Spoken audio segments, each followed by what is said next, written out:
کیا صاحب مفاہمت کی یہ بات اور یہ معاملات آپ کو آگے بڑھتے ہوئے نظر آ رہے ہیں؟ محترمہ آپ سے کئی دفعہ درخواست کی ہے کہ ان اینک کی دکانوں کا ہمیں کوئی پتہ بتا دیں جہاں سے آپ پہن کے اور ہمارے اور بھی کرم فرما ہیں یہاں سے لے کے اسلام آباد تک جو پہن کے ان کو حالات جو نظر آتے ہیں ہم بھی ایسے دیکھتے ہیں۔ صدر صاحب بیچارے اپنی بیچارگی کی دعائیاں دے رہے ہیں، آپ وہ کہہ رہے ہیں ان کا مفاہمتی کردار۔ انہوں نے یہاں تک کہہ دیا کہ میں صدر نہ ہوتا تو جیل میں ہوتا شاید، تو سلاخوں کے پیچھے ہوتا، اور باقی بھی انہوں نے باتیں کی ہیں۔ وہ جو قانون والی بات ہے جو انہوں نے کہا کہ واپس کر دو، ان کی سٹاف نے ان کی بات نہیں مانی، وہ تو چلے وہاں ثانیہ ہو رہا ہے ایوان صدر میں۔ یہاں جو ہمارے مہربان ہیں انہوں نے کہا صدر نے تو اپنی وہ جو ہے اس کا وقار گرا دیا ہے، ان کو اب استعفیٰ دینا چاہیے۔ یہاں پہ ایسی باتیں ہوتی رہی، بیچارے وہ جائیں کہاں۔ لیکن اپنی پارٹی کی طرف سے وہ پہلے بھی کوششیں کرتے رہے مفاہمت کی، کچھ ملاقاتیں بھی انہوں نے کروائیں۔ بھائی کوشش تو کریں، پر جو حالات ہیں یہاں پہ جو ہیں اس میں کوئی آپ کو مفاہمت کی بات نظر آتی ہے؟ اس وقت مقصود اور مطلوب ایک چیز ہے کہ ایک جماعت کو جس کا نام ہم بھول جاتے ہیں کسی صورت میں آگے نہیں آنے دینا۔ دوسرا، آپ کو یہ کہنا ہے کہ آپ نے بہرحال لیول پلینگ فیلڈ کی باتیں کرتے رہنا ہے، جو کچھ بھی ہو اندر رہیں۔ ایک پہ چودھری پرویز الہی پہ ایک مقدمہ نہ بنے بلکہ 13واں 14واں بن جائے، کبھی ریمانڈ یہاں ہو رہا ہے کبھی وہاں ہو رہا ہے۔ ان کا نام میں میٹافورکلی لے رہا ہوں، اوروں کے ساتھ بھی ایسا ہی ہو رہا ہے۔ اس میں آپ بتائیں کہ مفاہمت کہاں سے آ گئی؟ جو ڈائنامک ہے وہ یہ ہے، فلانی جماعت فلانے لیڈر کسی صورت میں آگے نہیں آنے دینا، ٹھیک ہے، اور سرکاری اشیرباد، سرکاری پیار، سرکاری لاڈ وہ ایک آدمی کے لیے ہے۔ عدالتی آسانیاں ہو گئیں، قانونی آسانیاں ہو گئیں، وہ جاتے ہیں، وہ ابھی تک قدم نہیں رکھتے تو قانون کے جو وہ دروازے اور تالے کھلتے جاتے ہیں۔ پیپلز پارٹی کہہ رہی نا لاڈلا پلس، لاڈلا پلس سے بھی بہت آگے سارا کچھ وہ دیکھ رہے ہیں، حالانکہ ان کا خیال تھا کہ ہمارا بھی کچھ ہو جائے گا۔ لاڈلا پلس وہ بھی ہیں، لیکن لاڈلا پلس 2 ہے، لاڈلا پلس 1 جو ہے وہ ہمارے یہ ہیں، اور ایک لاڈلا۔ اچھا، ایک یہاں پہ عجیب صورتحال ہوتی ہے، بات آج کی ہو رہی ہے کہ یہ ہے ان کے لیے یہ ہے، ایک دم وہ کمپیوٹر جاتا 2018 میں اگر دیکھیں تو یہ ہو گیا تھا اور یہ ہو گیا تھا، وہ آج کی بات کریں خدا کے واسطے آنکھیں آپ کی بند ہیں، وہ چشمے جو ہیں آپ کو موجودہ سیاسی منظرنامے میں کہیں مفاہمت نظر نہیں آ رہی۔ ایک اہم ملاقات بھی ایاز صاحب، مولانا فضل الرحمان سے پی ٹی آئی کے وفد کی ملاقات ہوئی ہے۔ آسمان بدلتا ہے رنگ کیسے کیسے، وہ جو ڈیزل کی آوازیں لگاتے تھے وہ آج ان کی رہائش گاہ پہنچ کے بات کرنے، کیا مقصد لگتا ہے ان باتوں کا؟ ان کے پتہ نہیں خوش دامن کون ہوتا ہے جی، خوش دامن کی ساس کی پتہ نہیں، یہ چیزیں جو ہے نا، میں معافی بھی چاہوں گا، ایسی تعزیتیں یہ پاکستان میں ہی ہوتی ہیں، آدھا ٹائم ہم یہاں پہ وہ کرتے رہتے ہیں، ساس کا ہے وہ ہے۔ اس ملاقات میں سب سے اہم چیز جو تھی وہ آپ نے دیکھا ہوگا کہ مولانا صاحب کی وہ جو صوفے اور کرسیاں ہیں، مطلب میں تو وہ پہلے بھی دیکھی ہوئی ہیں، یہاں تک مطلب ہمارے سر کے اوپر تک تو مولانا کی ہے۔ مطلب جو قوم کو، اور صحیح طور پہ جو رہبرے شریعت ہوں اور پتہ نہیں رہبرے بہت قسم کے ہوں، تو ایسا ہی مطلب سادگی میں رہنا چاہیے۔ گھر بھی وہاں پہ یہ ضرور صافی صاحب گئے ہوں گے، اتاتورک ایونیو پہ ہیں جو کہ بہت اچھا ایک علاقہ ہے وہاں پہ، تو کاش ہمیں بھی فضیلت کے یہ جو ہے راہوں میں ہم بھی کچھ دیر چل لیں، کیونکہ وہ ساری میرے خیال تعزیت کیا کی ہوگی، صوفے سے ہم بہت امپریس ہو گئے۔ تو اور آپ کیا کر رہے ہیں، دیکھیے بات سنیے، اس وقت جو چیز سب کو نظر آ رہی ہے، سوائے کئی دفعہ تھنک ٹینک کی آنکھیں تھوڑی سی نظریں جھنجھلا جاتی ہیں، ان کو وہ نہیں آتی کیونکہ وہ دوربینوں کا असर होता है।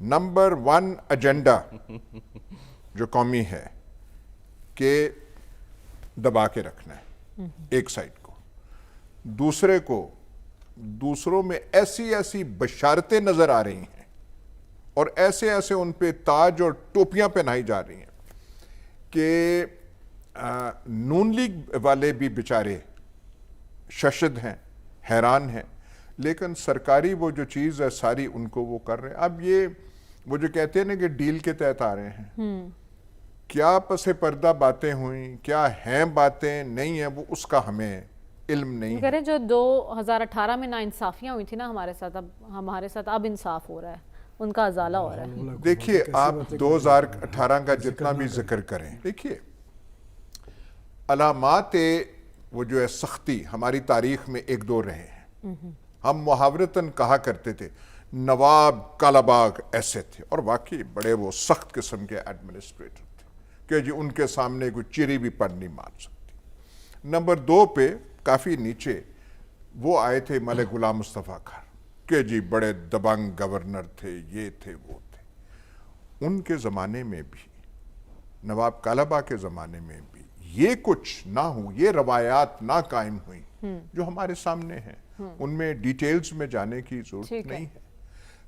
रेल चीज तो ये है, देखिए ना, आपने अपने सियासी मकासद हासिल करने, आपकी तरजीहात हैं जो भी हों, ज़ियाउल्लाह की अपनी तरजीहात थी, मुशर्रफ की अपनी तरजीहात थी, किसी और की अपनी होंगी, ठीक है, लेकिन ये जो उन तरजीहात की तकमील के लिए जिन रास्तों पे आप चल रहे हैं, ये रवायात जो पाकिस्तान में कायम हो रही हैं, ये जो प्रेसिडेंट्स कायम हो रहे हैं, ये जो इमेजरी हमारे सामने आ रही है, ये क्या अच्छी है? ये क्या हमारी नेक नामी का बायस बन रही है? बाकी चीजें ठीक है भाई, किसी ने तब किसी को फेवर किया था, ठीक है, आज किसी को फेवर है, ठीक है, ऑल राइट यार, ये पाकिस्तान की हमारे नसीब में यही लिखा हुआ है, कभी ये फिर ठीक हो गया। पर जो आप तरीका है, जो अब ह्यूमन राइट्स वायलेशंस जो हैं, वो तो एक मुहावरा बन गया, बेमानी मुहावरा पाकिस्तान में बन गया है। ठीक है, कानून का आप देख ले, हाई कोर्टों का देखें, ऐसे कभी नहीं हुआ था कि हाई कोर्ट के अहकामात एक नहीं आ रहे, आई जा रहे। 20 रोज तकरीबन गुजर चुके हैं, हजारों फलस्तीनियों की शहादत का सिलसिला जारी है, जिंदगी वहां सिसक रही है, लेकिन ऐसे में इसराइल की बदमाशी भी जारी है। या सब क्या वजह है? आलमी ताकतें बेबस हैं इस मामले पर या अपने मफादात की ताबे हैं? नहीं, आलमी ताकतें बेबस नहीं है। आलमी ताकतें जो हैं, जो वेस्टर्न पावर्स हैं, स्पेशली जो एक वाहिद सुपर पावर है, वो बिल्कुल इजराइल के साथ है, और इजराइल जो कर रहा है यकतरफा कर रहा है, और मुकम्मल बैकिंग वेस्टर्न पावर्स की है, बरतानिया की है, अमेरिका की है। लेकिन अब सच्ची आप पूछें तो अब दिल दुखने लगा है, दहल जाता है वो मनाज़िर देख के। इसलिए दुखने लगा है कि हम जो बातें करने वाले हैं, हम सिर्फ बातें करने वाले हैं और हम कुछ कर नहीं सकते, और हमारी बेबसी, जिसे आप आलिम इस्लाम कह लें, मुस्लिम ममालिक कह लें, या उनकी बेबसी और मसलहतें वो ऐसी हैं, और कुछ मैं थोड़ा ये डर के कह रहा हूँ, कुछ मेरे ख्याल हमास की मिस कैलकुलेशन भी है कि उन्होंने ऐसा किया और माहौल ऐसे पैदा हुआ कि इजराइल जो कर रहा है, और मगरबी दुनिया में जो कम अज़ कम हुकूमतें हैं वो अपलॉड कर रहा है कि इजराइल को हक है और ये है और वो है। जो ये था पहले के दिनों में कि शायद ये कॉन्फ्लिक्ट बढ़ जाए, अमेरिका हैंडल ना कर सके, इजराइल हैंडल ना कर सके, वो तो सारी जो सोच है वो गलत साबित हो रही है। हिजबुल्लाह बेचारा जितना वो कर सकता है, देखिए ना, हिजबुल्लाह एक तंजीम है, किसी रियासत या मुल्क का नाम नहीं है। उसने नॉर्दर्न बॉर्डर पे, इजराइल के नॉर्दर्न बॉर्डर पे कुछ ना कुछ डिस्ट्रैक्शन, ध्यान हटाने की कार्रवाइयाँ की हैं, पर उसने ऐलान जंग तो नहीं की। ईरान की क़यादत जो है, जो बिल्कुल हमास के पीछे है, हिजबुल्लाह के पीछे है, लेकिन वो बड़ी समझदार क़यादत है। उसने कोई ऐसा ऐलान नहीं कर दिया कि हम इजराइल के खिलाफ जंग हम डिक्लेयर कर रहे हैं और ये कर रहे हैं, बाकी किसी खातर में कोई रह नहीं जाता।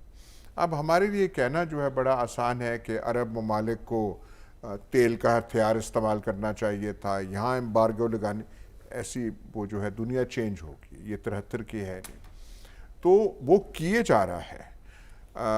मैं कम से कम समझ रहा था कि शायद वो ग्राउंड इन्वेजन गाजा का इजराइल ना करे क्योंकि उसमें खतरात हो सकते हैं, लेकिन कल उन्होंने दावा किया है ऐसा करने वो शुरू कर दिया है। और अब तो वो इस बेदरेक तरीके से वहाँ बमबारी हो रही है। उन्हें पता है कि सवाए खाली अल्फाज के हमारे खिलाफ कुछ नहीं होना। और वो बेंजामिन नेतन्याहू की वो जो है वो बेंयामीन नेतन्याहू की कुछ वो वीडियो भी वो कुछ ऑडियो कुछ वो लीक हुई है कि क्या है, बोलते रहेंगे तो उससे क्या फ़र्क पड़ता है, हमें इस तरीके से उन्हें क्रश करना चाहिए। और वो क्रश करने के दर पे हैं। और ये हमारे लिए कहना आसान है कि जी इसके बड़े रैमिफिकेशंस होंगे, इसके बड़े असरात होंगे, लेकिन जो अभी तक इजराइल और अमेरिका जो कर रहा है वो अंग्रेजी का लफ्ज़ है कि इम्प्यूनिटी के साथ कर रहा है, इस यकीन के साथ कि हमारे खिलाफ कुछ नहीं होगा। और ये जो है कई लोग जो कमेंटेटर्स कहते हैं कि जी देर पा अमन वहाँ नहीं कायम होगा, देर पा की चीज़ें किसने देखी? ठीक है।